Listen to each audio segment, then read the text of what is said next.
I ultimately made my former boss pay a stunning price, costing him his business and a fortune in fines and legal fees. And it all started with a seemingly insignificant event, the day he mocked me for having a health crisis. This all happened a few years back. But the fallout recently added a whole new chapter. So it's a bit of a long tale. To give you some context, my career is a bit of a mix. I have a degree in advertising, but I've been deeply involved in IT for the better part of 2 decades. It was only about 10 years ago that I discovered my true passion for teaching. I've worked in all sorts of schools, from massive institutions to tiny startups, gaining a wealth of experience both in the classroom and behind the scenes, designing everything from workbooks to entire e-learning platforms. I felt it was time to move into management. The perfect opportunity arose at a prestigious school of digital art. I was hired as the teaching manager, responsible for overseeing all the instructors and the student learning programs. For a while, it was a demanding but fulfilling job. Soon, however, it became glaringly obvious that my boss, let's call him Marcus, was not the person he pretended to be. He would have sudden bursts of explosive anger, creating conflict within the team and demanding results for tasks he'd never even assigned but expected us to psychically guess. During one meeting, to make some sort of twisted point, he grabbed a heavy chair and feigned throwing it across the room. He thought it was a joke. No one even flinched, because we all knew he was genuinely capable of doing it. Needless to say, no one laughed either. In my country, there's a standard 3-month trial period for new employees. For those 90 days, you have zero job security and can be fired for any reason. Marcus loved to remind everyone of this, half-jokingly, to keep us on edge. Curiously, he exempted me from this treatment, treating his managers differently. He showered me with praise right up until the very day my trial period ended and I became a full, permanent employee with all legal protections. So you can imagine my shock when, not even 24 hours after my permanent contract began, his attitude did a complete 180. The praise vanished, replaced by screaming, scathing reviews, and increasingly insane demands. We had an outside company for weekly PC maintenance. Yet somehow every crash and bug was now my fault. One Saturday, he forced me to stay late, long after every student and staff member had gone home, and forbade me from leaving until every single computer was running perfectly. This revealed Marcus's greatest fatal flaw, his belief that cruelty was strength and vulnerability was a weakness to be mocked. It was an arrogance that would ultimately blind him to the consequences of his actions and seal his fate. The abuse only intensified. He asked me to find a new seller, so I introduced him to a friend of mine, Daniel. I was crystal clear that I was merely making an introduction. The decision to hire him was entirely Marcus's. A few weeks later, Marcus cornered me, furious that I'd gone out for drinks with Daniel.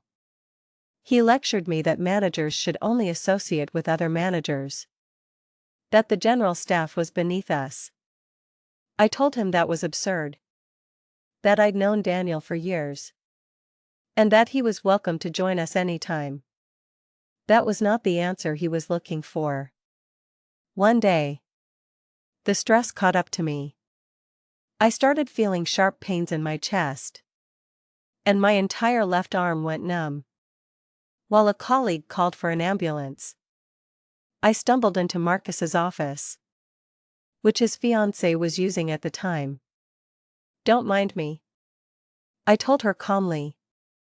"I think I'm having a heart attack, so I'll just lie here for a few minutes so the students can't see me." Of course.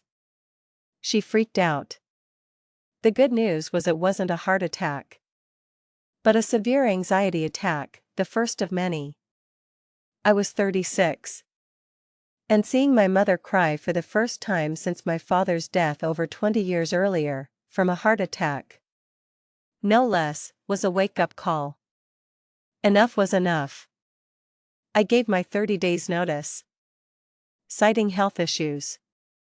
I sat down with Marcus and, without placing any blame, explained that the stress was making me fear for my life.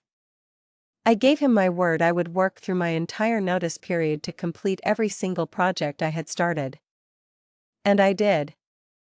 I updated the courses, finished developing a brand new e-learning platform, hired all the teachers for the upcoming semester, and even filmed promotional videos for every course the school offered.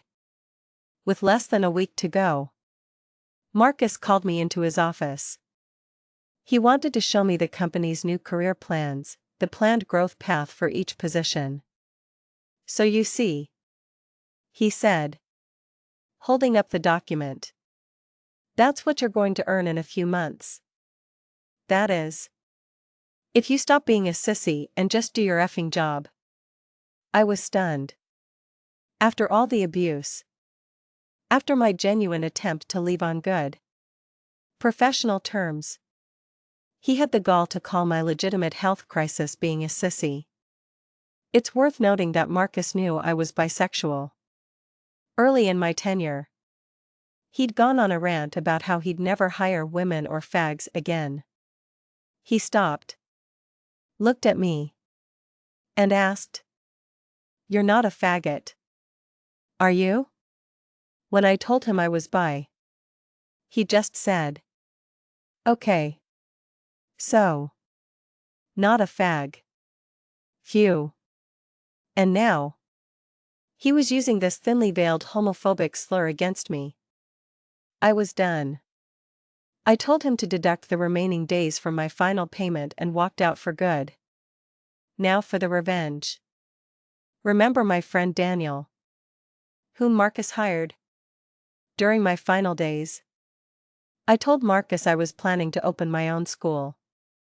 What I failed to mention was that Daniel was my business partner. So when Daniel handed in his 30-day notice right after I left, Marcus went absolutely ballistic. He threw Daniel out of the building, telling him to leave immediately and never come back. Legally, this meant Marcus had to pay Daniel for that entire notice month, plus all his other outstanding pay and commissions. That payment, combined with my own final payout, which included 6 months of benefits, gave us more than enough seed money to start our new venture. But that wasn't the real revenge. Marcus had made us all sign a sort of non-disclosure agreement he'd cobbled together himself. He'd actually tasked me with writing it based on his emailed notes and some internet searches. It was filled with illegal clauses, making the whole thing void. But its purpose was to bully employees into submission with the threat of a massive $30,000 fine. He never even gave us copies, which was also illegal. However, no contract, especially a legally void one, can prevent you from reporting illegal activities. That's why I didn't hesitate. I filed a detailed report on him and his school for running over 50 computers with pirated versions of Windows, Office, the entire Adobe suite, Revit, Cinema 4D, 3ds Max, and a host of other incredibly expensive software. In our state, the government was cracking down hard on software piracy. A major retail chain had recently gone bankrupt from the retroactive fines for using pirated Windows alone. The system was set up so that the moment a report is filed, the accused receives an email with the full complaint, minus the whistleblower's name, so they can prepare a defense. 5 minutes after I submitted my report, an almost identical email landed in our inbox. Marcus was accusing us of running 30 unlicensed copies of Windows and other programs. Daniel, my partner, still had a contact in the finance department at our old job. Knowing Marcus was likely standing over the man's shoulder. Fuming, Daniel sent him a single photo, a picture of our one and only classroom. Completely empty.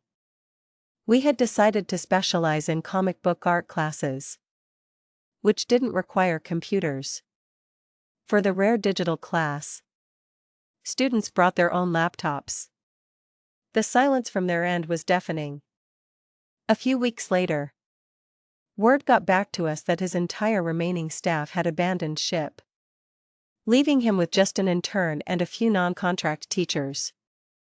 He started blackmailing the teachers who were working with us on the side, threatening to terminate them, even though their contracts had no exclusivity clause. Some called his bluff, and he had to pay out another small fortune for breach of contract. Time passed. I heard Marcus was struggling, barely keeping the school afloat, where he used to run full classes every semester. He could now barely fill one evening course. He had to close his doors most of the week because he didn't have enough students or money to pay staff.